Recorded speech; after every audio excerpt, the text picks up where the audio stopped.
நம்ம ஏன் ஃபர்ஸ்ட் தீர்க்கதரிசி வச்சே நம்ம பேசுறோம்னா, இன்றைக்கு இயேசு கிறிஸ்து இந்த மணவாட்டி புறஜாதியாகிய மணவாட்டிக்கு பரிபூர்ணமா வெளிப்பட்டது யாருன்னா, நம்முடைய தீர்க்கதரிசி வில்லியம் மரிய பிரணாம் என்கிற ஒரு சரீரத்துல தான் அவர் பரிபூர்ணமா வெளிப்பட்டார்.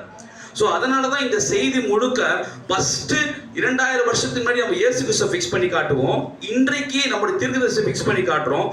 அது போக போக காலப்போக்கில் அவருக்கு பிறகு அது நமக்கு அது பொருந்தும். நான் என்னென்னலாம் தீர்க்கதரிசிக்கு ஃபிக்ஸ் பண்றனோ அது எல்லாம் நீங்க உங்களுக்கு ஃபிக்ஸ் பண்ணீங்க. இதை புரிதுங்களா பிரதர்? இயேசு கிறிஸ்துவே நமக்கெல்லாம் ஃபிக்ஸ் பண்ணிக்கணும்னு தான் முதல்ல அவருக்கு ஃபிக்ஸ் பண்ணிக்கினார் எல்லாத்தையும். அதே போலதான் நம்முடைய புறஜாதி காலத்து நமக்காக கொடுக்கப்பட்ட தீர்க்கதரிசி அது எல்லாவற்றையும் நான் முதலாவது அவருக்கு ஃபிக்ஸ் பண்ணி பேசணும்.